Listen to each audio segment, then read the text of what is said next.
वहाँ पहुँचे तो देखा कि वहाँ पे 3 लड़कियाँ थी और 3 लड़के थे जो बहुत ही आपत्तिजनक स्थिति में मौजूद थे। इनके साथ वहाँ पर 2 अधेड़ उम्र की भी महिलाएं थीं।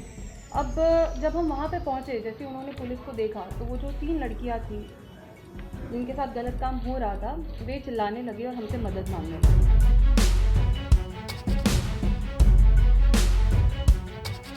रात उसको वो कम से कम 1 महीने यहाँ रही है, तो वहाँ पे उस कम से कम उसके 25 रातों में उसके साथ गलत हुआ और कई बार सेम रात को उसके साथ 2 लोगों ने गलत काम किया।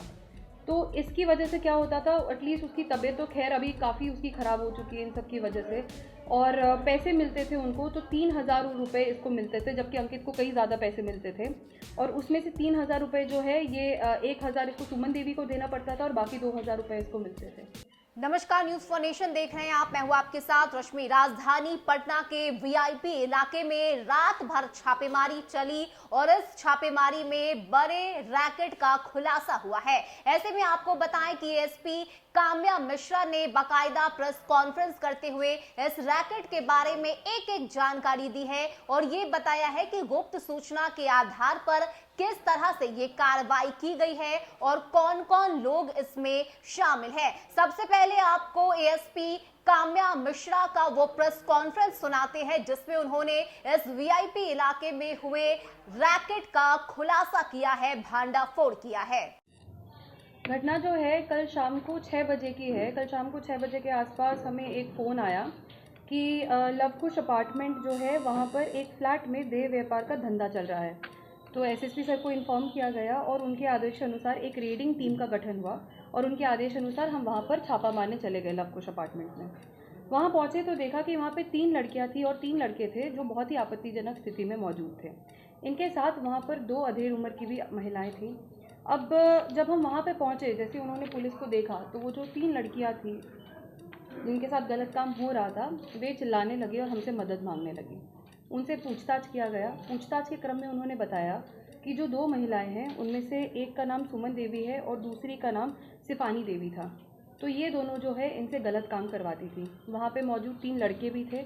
उनमें से एक का नाम था अंकित कुमार, दूसरे का नाम था धनंजय गिरी और तीसरे का नाम था गुड्डू कुरैशी। इनमें से जो मेन मुख्यतः आरोपी है वो है अंकित कुमार। अंकित कुमार जो है इन लड़कियों के लिए क्लाइंटेल लेकर के आता था।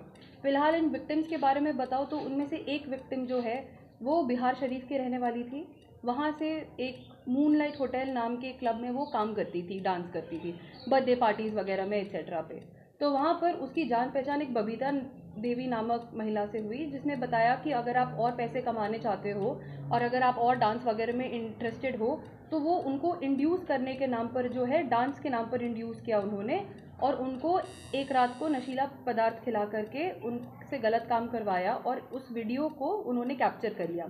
अब उस वीडियो के बनाम पर वो सारा टाइम उसको ब्लैकमेल करती रही कि अगर ये गलत काम नहीं करेगी या भागने की कोशिश करेगी या कुछ भी करेगी तो जो है वो उस वीडियो को वायरल कर देगी। कौन सा गेस्ट हाउस? ये जो है ये सारे जो है हमें उनके अंकित के पास से मिले हैं।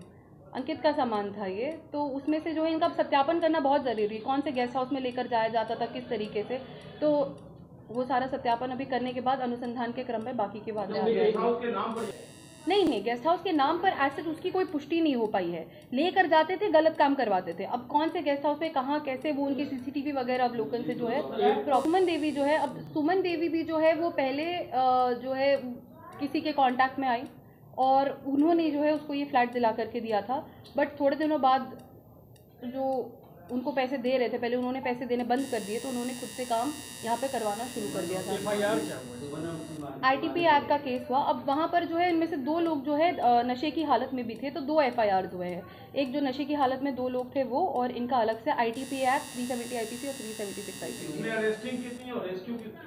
इसमें 3 लड़कियों को रेस्क्यू कराया गया है जो कि विक्टिम्स थी, और बाकी के जो लोग थे उसमें से 3 लड़के जो कि अक्यूज्ड है और बाकी 2 जो एज पिम्स एक्ट करती थी। अंकित का जो है उसका आपराधिक इतिहास हम पता करने की कोशिश कर रहे हैं। उसमें से जो सेकंड लड़का था धनंजय गिरी जो है वो अपनी वाइफ से ही देह का व्यापार कराता था। उसी के पैसे से जो है ये अपना घर चलाता था, अपने बच्चों को पढ़ाता लिखाता था।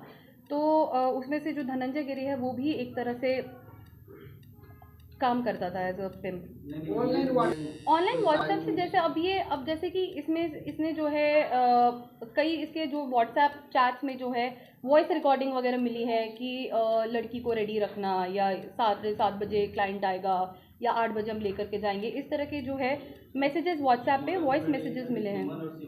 फानी ने रूम नहीं लिया था, वो वहाँ पर आती थी, वो मुख्यतः अरवल से काम करती थी। और जो है इस रूम जो है वो सुमन देवी का आ रहा है। वो रूम के लिए वो जो महिला जो थी जिनके कंसल्ट में आई थी, बबीता जो महिला आई थी जो ये काम करवाती थी उनसे। हाँ, put a number on it, ये अनुसंधान के क्रम में ही पुष्टि हो पाएगी उसकी। बट ये लड़की जो है फ्लैट तो काफ़ी टाइम से वहाँ पर ले रखी है, 2 साल से ज़्यादा से वो फ्लैट ले करके रखी है। बट ये जो इस लड़की के साथ जो गलत काम है वो पिछले 1 महीने से हो रहा था। 2 साल से सेक्स रैकेट नहीं चल रहा था, 2 से हुआ था ओयो इस लड़की के साथ करा रही थी। होटल बुक होता था वो ओयो की भी संलिप्तता पाई गई होटल वाले। जैसे कि अब जैसे मैं इनका कराऊँ तो इनके पास फेक आधार कार्ड होते हैं, तो अगर ये रूम बुक भी करा रहे हैं तो उसकी पुष्टि करना इज़ वेरी डिफिकल्ट कि उनकी संलिप्तता थी कि नहीं थी। लेकिन इसमें छानबीन करनी बहुत ज़रूरी है और वो इन्वेस्टिगेशन के क्रम में पता लगेगा। फोटो भिजवा देंगे आपको। जो है वहाँ पर काम करती रही, वहीं पर उसकी मुलाकात एक और विक्टिम से हुई जिसने उसको पटना में मौजूद सुमन देवी के बारे में बताया। इस वजह से जो है वो यहाँ पे पटना आ गई। वो पिछले 1 महीने से ये लड़की जो है पटना में रह रही थी और यहाँ पर अंकित जो है उसके क्लाइंटल फिक्स करता था। कई बार उसको ओयो रूम्स में ले जाया जाता था, कई बार जो है उसी फ्लैट में उसके साथ गलत काम होता था। तो ओयो रूम्स की भी जो है हम सत्यापन कर रहे थे, कौन कौन से ओयो रूम्स कहाँ पर। मुख्यतः उसने बताया बोरिंग रोड और पाटलिपुत्रा, इन दोनों जगहों पर मोस्टली उसको फ्लैट्स में ले जाया जाता था। अब जो है इसकी पुष्टि की कौन उसका क्लाइंटल था और नहीं था, ये जो है अंकित के फ़ोन से हमें पता लगेगा, जो हमने कोर्ट के आदेश के बाद हम उसको जो है FSL जांच करवा करके उसमें से चीज़ें निकालेंगे। दूसरी बात जो है, वहाँ पर जब हम पहुँचे तो वहाँ पर सारे लड़कों के पॉकेट से कॉन्डम्स मिले, जैसा आप देख सकते हैं, और वाइग्रा मिला और आईपिल मिले। ये सारी चीज़ें मिली तो काफ़ी पुख्ता एविडेंस था कि इनके साथ गलत होता था और इन लड़कियों ने भी एडमिट किया।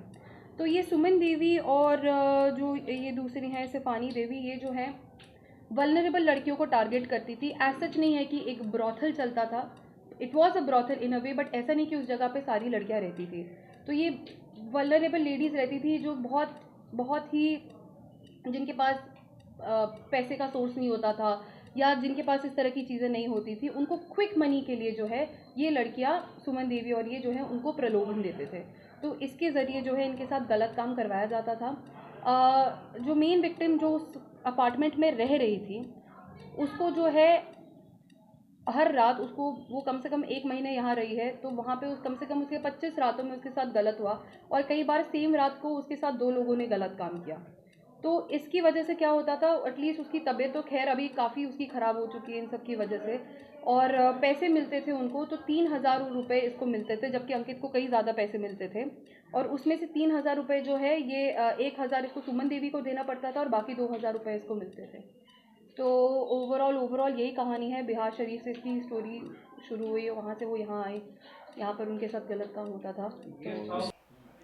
तो बता दें कि जगदेव पथ पे शाम 6 बजे गुप्त सूचना के आधार पर पहले पुलिस की टीम वहां पहुंची और ताबड़तोड़ छापेमारी की गई। आपको बताएं कि रात भर ये छापेमारी चलती रही, जिसकी खबर हमने आज सुबह भी न्यूज फॉर नेशन के माध्यम से आपको दिखाई है और बताई है कि किस तरह से वीआईपी लोगों का नाम भी इस पूरे रैकेट में शामिल था। ऐसे में एसपी काम्या मिश्रा ने एक तह तक जाने की कोशिश की और उन्होंने ये बताया कि किस तरह से अधिकारियों के द्वारा दिए गए आदेश के बाद ये बड़ी कार्रवाई राजधानी पटना में की गई है और इस बड़े रैकेट का खुलासा एएसपी काम्या मिश्रा की तरफ से किया गया है। फिलहाल के इतना ही। ज्यादा अपडेट के लिए आप बने रहिए न्यूज फॉर नेशन के साथ। नमस्कार।